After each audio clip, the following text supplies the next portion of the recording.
Assalamualaikum warahmatullahi wabarakatuh. Alhamdulillah rabbil alamin, wassalatu wassalamu ala sayyidina Muhammadin imamil muttaqin wa ala alihi wa sahbihi ajma'in. Wa qala Allah ta'ala fi kitabil karim, bismillahirrahmanirrahim, man amila sholihan falinafsih wa man asa'a fa'alaiha wa ma rabbuka bidzalamil abid. Pemirsa yang berbahagia, dalam sebuah hadis Rasulullah Muhammad SAW mengingatkan kepada kita, khoslatani la syai' afdalu minhuma al-imanu billah wan naf'u lil muslimin. Ada dua perkara yang tidak ada yang lebih utama dari keduanya itu. Apa? Yang pertama adalah al-imanu billah, iman kepada Allah, wan naf'u lil muslimin, dan memberi manfaat kepada saudara-saudara muslim. Iman kepada Allah merupakan pondasi yang sangat luar biasa pentingnya bagi kita, agar ketika kita menghadapi goncangan hidup itu tidak mudah jatuh, tetapi kita masih tetap berpegangan pada prinsip bahwa iman kepada Allah merupakan cantolan hidup yang harus selalu dipegang dengan erat-erat, biar kalau ada gonjangan hidup itu kita tidak mengalami stres. Kenapa? Allah adalah tempat kembali atas segala urusan. Meyakini bahwa Allah adalah tempat kembali segala urusan tidak gampang, tetapi butuh proses, dan bahkan kita juga harus ngaji. Jangan sampai apa yang kita pelajari di pesantren itu luntur karena kita sering dihadapkan pada permasalahan-permasalahan hidup. Maka kita patut berterima kasih kepada guru-guru kita yang telah mengajari bahwa adalah Allah tempat bergantungnya urusan. Sebagaimana sering kita diajari oleh guru-guru kita, qul huwallahu ahad, katakanlah bahwa Allah itu adalah Maha Esa, Allahus Shomad, Allah adalah tempat bergantung. Maka menggantungkan urusan hidup kita kepada Allah merupakan pondasi kehidupan yang harus kita tancapkan betul-betul. Jangan sampai suatu saat kalau Allah itu memberikan ujian kepada kita, maka yang harus kita ingat adalah idza asobaka baliyatun fala tangdzur ila man asobaka. Jadi kalau kita ini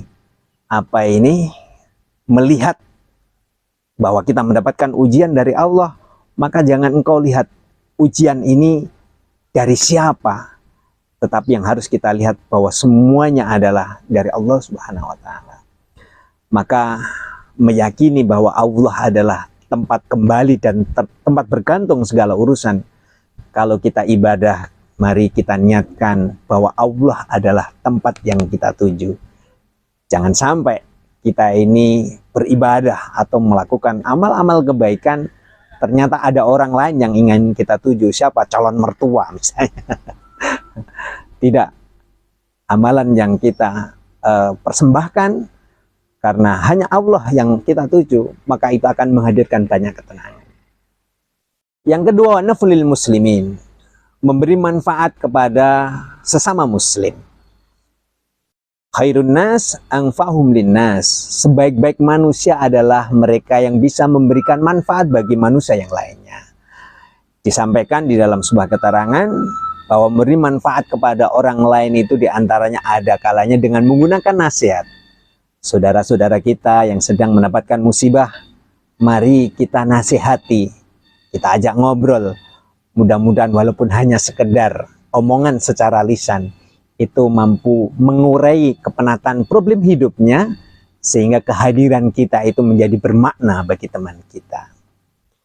Ada kalanya kemanfaatan yang kita berikan kepada saudara-saudara kita sama muslim, itu diantaranya adalah biljahi, dengan jabatan yang kita miliki. Misalnya kalau kita menjadi seorang guru, mari kita didik dengan sebenar-benarnya anak-anak yang belajar dengan kita. Kalau pas kita menjadi ketua RT misalnya, marilah posisi jabatan kita sebagai ketua RT itu bisa mengayomi dengan sesama kita, Kalau ada problem kita selesaikan dengan baik-baik. Tidak selamanya wa naf'ul muslimin itu ukurannya harus materi. Tetapi misalnya kita hanya punyanya tenaga yang bersifat badaniyah bil badani, bisanya hanya bisa membantu secara fisik. Misalnya ada tetangganya yang sedang punya hajatan, kita bantu dengan kita hadir di sana ikut membantu menata kursi misalnya, atau menyediakan tempat resepsi. Maka ini bisa kita tafsirkan sebagai wa naf'ul muslimin, memberikan manfaat sesama muslim. Kalau di lingkungan kita ada pengajian, kita mengambil bagian di dalamnya dengan cara mempersiapkan tempat pengajiannya, menghubungi siapa penceramahnya, siapa yang mau didatangkan jamaahnya. Ini adalah manifestasi dari wa naf'ul muslimin, memberikan manfaat kepada sesama muslim. Oleh karena itu, marilah kita niatkan sekecil apapun peran yang bisa kita ambil di dalam beramal soleh, memberi manfaat kepada orang lain, apapun bentuknya, kita niatkan. Mudah-mudahan kebaikan-kebaikan yang kita lakukan tidak akan pernah menipu kita, karena sejatinya amalan-amalan yang kita lakukan di kemudian hari nanti pasti akan ketemu manfaat dan pahalanya. Oleh karena itu, mari kita berdoa bersama-sama. Mudah-mudahan Allah senantiasa memberikan kekuatan kepada kita untuk senantiasa memperbanyak amal soleh. Dengan amalan-amalan soleh itu kita akan mendapatkan keberkahan, tidak hanya saja bagi kita semuanya, tetapi juga untuk keluarga dan lingkungan kita bersama. Bismillahirrahmanirrahim. Allahumma sholli ala sayyidina Muhammad wa ala ali sayyidina Muhammad walhamdulillahirabbil alamin. Hamdan yuwafi ni'amahu wa yukafi mazidah. Ya Rabbana lakal hamdu kama yanbaghi li jalal wajhikal karim wa 'azimi sultanik. Allahumma sholli ala sayyidina Muhammad bil qulubi wa dawaiha wa afiyatil abdani wa sifaiha wa nuril absari wa diyaiha wa asma'iha wa la alihi wa sahbihi wa barik wa sallim. Allahumma innaka afuwwun karim tuhibbul 'afwa fa'fu anna ya karim. Allahumma inna nas'aluka ridhaka wal jannah wa na'udzubika min sakhatika wan nar. Rabbana atina fid dunya hasanah wa fil akhirati hasanah wa qina adzabannar. Wa sallallahu ala sayyidina Muhammadin nabiyil ummi wa ala alihi wa sahbihi wa barik wa sallim. Subhana rabbika rabbil izzati amma yasifun, wassalamun alal mursalin, walhamdulillahirabbil alamin. Demikian pemirsa, sampai ketemu di lain kesempatan. Wallahu muwaffiq ila aqwamit thoriq. Assalamualaikum warahmatullahi wabarakatuh.